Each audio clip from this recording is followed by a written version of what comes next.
사무엘 상하의 말씀은요, 다윗에 관한 그런 말씀이기도 합니다. 그런데 우리는 참 다윗을 많이 부러워합니다.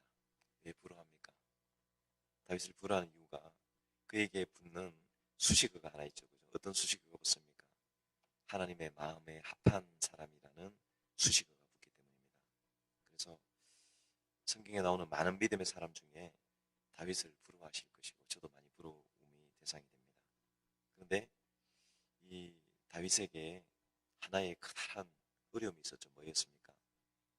사울 왕이라고 하는 왕이 왕위가 폐해진데도 불구하고 그는 다윗을 계속적으로 괴롭혔습니다. 그래서 그의 다윗은 왕으로 하나님께 기름 부음을 받고 나서 10년 넘는 세월을 사울에게 목숨에 경각이 달릴 정도로 쫓겨다녔던 사람이 다윗이었습니다. 아마 우리에게 하나님께서 내가 너를 왕으로 시켜줄 테니까 다윗처럼 1년만 살아볼래라고 얘기를 하시면 이 자리에 있는 분들은 아무도 그 일을 선택하지 않을 거라고 저는 확신을 합니다. 그 정도로 굉장히 어려움의 대상이 되었던 것이 다윗입니다. 그래서 결국은 이 다윗에게 있었던 사울 왕, 결국은 결핍과 고난의 시간, 혹독한 시련의 시간을 지나가게 만든 것이 사울 왕이었습니다. 근데 결국은 이 혹독한 고난의 시간을 지나면서 다윗이 기록한 게 뭡니까? 시편의 말씀을 기록한 것입니다. 그래서 결국은 이 고난과 결핍의 시간 속에서 뭘 했습니까? 다윗은 하나님을 의지하는 방법을 배웠고 그는 하나님과 동행하는 것을 배웠고 결국에는 그가 죽을 때까지 믿음으로 승리하는 길을 이 사울 왕에게 쫓기는 10년이 넘는 광야 시간을 통해서 배웠던 것입니다. 그래서 결국은요, 우리에게 있는 고난과 결핍의 시간은요, 우리에게 해가 되는 것이 아닙니다. 결국은 우리를 주님을 의지하게 만들고 우리의 믿음을 자라게 만들며 결국에는 우리를 승리로 이끌어가게 될 것을 믿습니다. 아멘.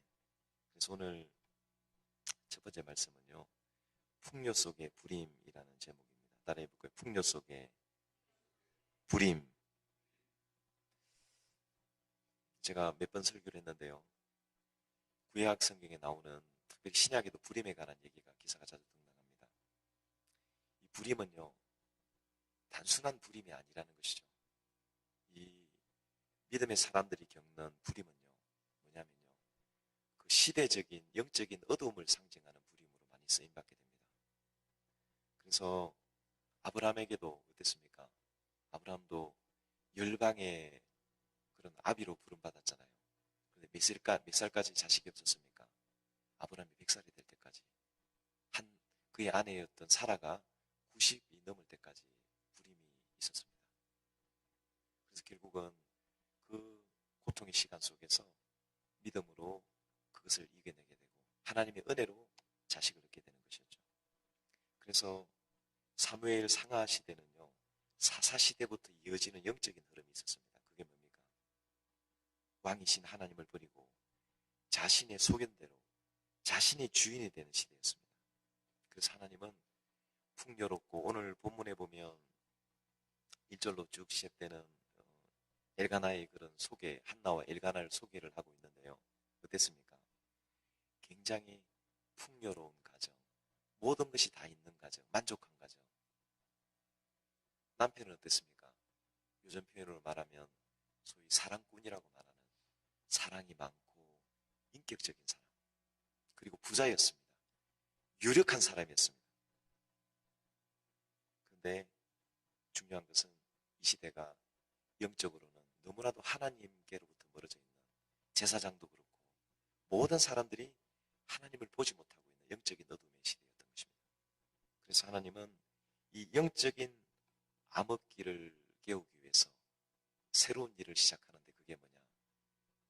이 엘가나의 가정에서 일어나는 불임이라는 큰 사건을 일으킨다는 사실입니다. 그래서 6절의 말씀에 보게 되면요, 이렇게 화목하고 다복하고 또 모든 것이 갖춰져 있는 이 엘가나의 가정 속에 아내였던 어떤 한나에게 불임이라는 고통이 임하게 됩니다. 6절 말씀을 같이 읽겠습니다. 시작.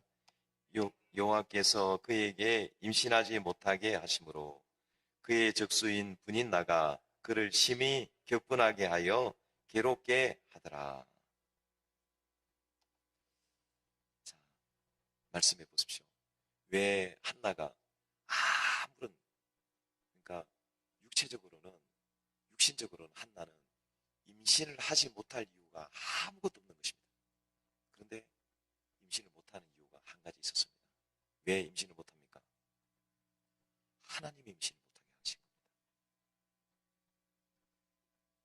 자, 이 말씀을 오늘 우리의 삶의 현장으로 가져오기를 원합니다. 자, 우리의 삶에 막힌 게 있어요. 자, 사탄의 공격과 어둠의 역사들의 공격으로 말미암아 되는 것도 있습니다. 그런데 궁극적인 주권은 하나님께 주권이 있습니다. 자, 그러면 우리의 가정에, 우리의 삶에, 모든 사람에게, 그죠? 우리는 다 멀쩡해 보여요.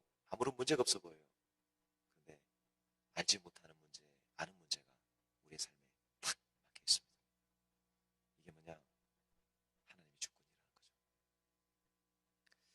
그래서 이건요, 어둠이 역사할 수 있지만은 궁극적으로는 하나님이 우리를, 그죠? 이렇게 말씀할 수 있죠. 목사님, 다윗에게는 그런 일이 있었고요. 또 한나에게는 그런 일이 있었지만은 나한테는 다른 해석을 할 수 있을 것 같습니다. 라고 말할 수 있을 것입니다. 저는 단호하게 아니라고 말씀드리고 싶습니다. 그래서 오늘 여호와께서 못하게 하신 것을 보면서 우리는 뭘 깨닫게 되는 겁니까? 이 상황에서. 그렇습니다. 저도 너무나 많은 것들을 이렇게 깨닫게 되는데 철저하게 깨닫게 되는 게 뭡니까? 내 힘과 내 능력으로는 아무것도 할 수 없다는 것입니다. 그런데 이 가장이었던요, 엘가나는 어떻게 해결했습니까? 그는 돈이 있었습니다. 그는 능력이 있었습니다. 그는 힘이 있었습니다. 그래서 엘가나는 어떻게 해결했느냐? 첩을 하나 얻었습니다. 이게 뭐냐? 다른 방법으로 문제를 해결하는 겁니다. 엘가나는 첩을 얻어서 그의 첩으로부터 자녀를 낳았습니다. 자, 이게 문제의 해결입니까? 다른 고통을 시작하는 겁니까? 다른 고통을 시작하는 겁니다. 그래서 우리가 문제가 생기고 막히면요, 하나님 앞에 나오지 않고 기도하지 않고 다른 방법을 찾는 것은요, 오늘 엘가나가 첩을 얻어서 자기의 돈과 능력으로 문제를 해결하려고 하는데 이것은 문제 해결이 아니라 다른 고통과 절망으로 나가는 길을 열게 된다는 것입니다. 그래서 오늘 이 절정이 어디서 일어나게 됩니까? 참 공교롭게도요, 예배의 자리에서 이 절정이 일어나게 된다는 것입니다.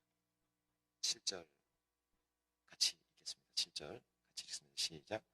매년 한나가 여호와의 집에 올라갈 때마다 남편이 그같이 하매 분인나가 그를 극분시키므로 그가 울고 먹지 아니하니. 그렇습니다. 공교롭게도 이 갈등 결국은 어떻습니까?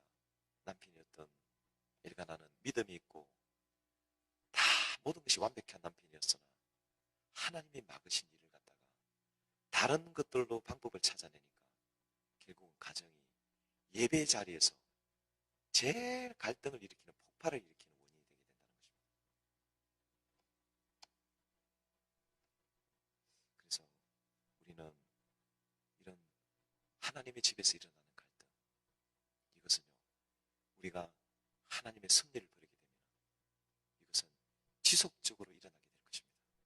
그런데 이 대목에서 어떻게 합니까? 한나는 이것이 하나님의 승리요 주권임을 깨닫게 되면서 한나가 선택하는 건 뭐냐? 이 문제를 하나님께 가져가게 되었다는 것을 말해줍니다.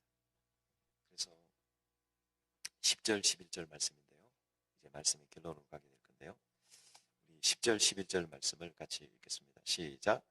한나가 마음이 괴로워서 여호와께 기도하고 통곡하며 소원하여 이르되 만군의 여호와여 만일 주의 여종의 고통을 돌보시고 나를 기억하사 주의 여종을 잊지 아니하시고 주의 여종에게 아들을 주시면 내가 그의 평생에 그를 여호와께 드리고 삭도를 그의 머리에 대지 아니하겠나이다.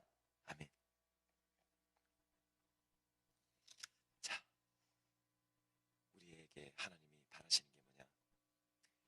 우리가 해결할 수 없는 고난과 고통과 결핍의 문제를 하나님께로 가져오기를 원하시는 것입니다. 그래서 엘가나와 다르게 한나는 그 문제를 가지고, 그래서 두 번째 말씀은 뭐냐? 결핍을 하나님께 가져가다라는 것입니다. 그래서 처음에도 한나는 몰랐을 것입니다. 우리가 똑같으니까요.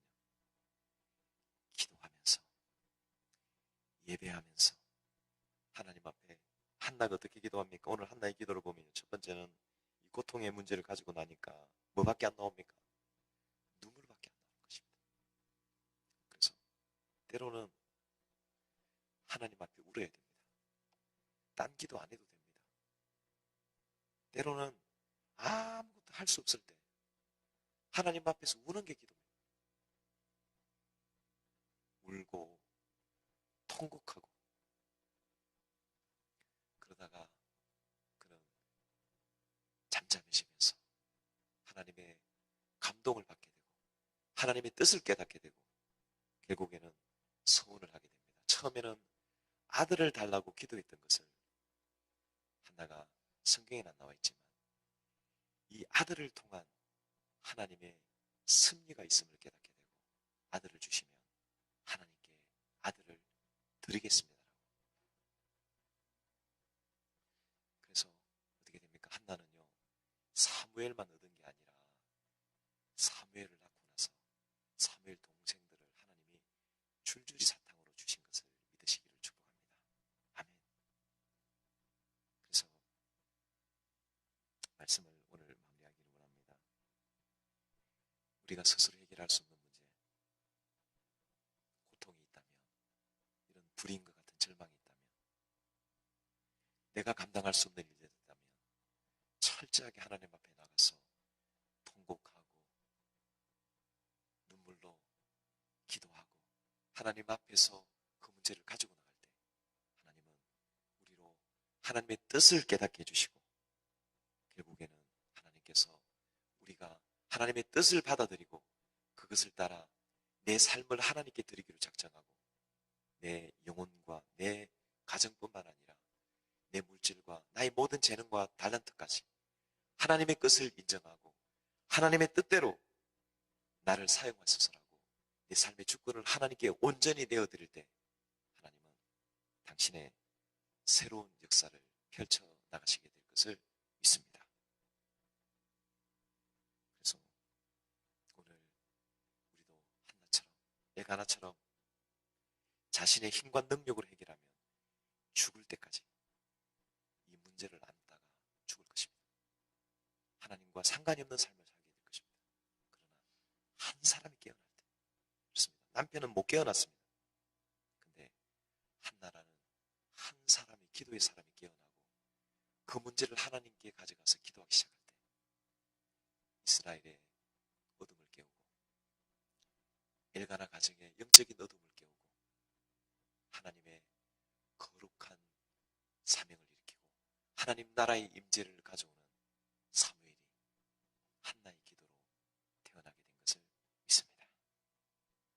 오늘 저와 여러분이 갖고 있는 문제는 결국은 가정의 문제이기도 하지만 결국은 교회를 살리는 문제이기도 하고 세상을 변화시키는 중요한 하나님의 사명이 들어있는 고통인 것을 깨닫기를 바랍니다. 그래서 오늘 이 아이를 낳지 못하는 우리가 겪고 있는 경제적인 문제, 자녀들의 문제, 삶의 중요한 문제들 이것을 가지고 하나님 앞에 나와서 때로는 통곡하고 눈물과 기도로 통곡하고 때로는 침묵하며 하나님의 뜻을 발견하게 될 때 하나님은 우리의 기도를 통해서 가정을 깨우고 또 교회를 깨우고 새로운 역사를 일으킬 것을 믿습니다. 저는 그렇게 선포합니다. 여러분, 오늘 새벽에 나온 저와 여러분을 통하여 하나님은 새로운 일을 준비하고 계심을 믿습니다. 아멘. 가정에 구원받지 못한 사람들, 가족들, 남편과 아내와 자녀들, 믿지 못하는 자녀들에게 우리의 기도와 간구를 통해서 이번 한 주간 동안 기도와 간구를 통해서 믿음의 새로운 역사를 일으키고 계시고 그렇게 역사하실 것을 믿습니다.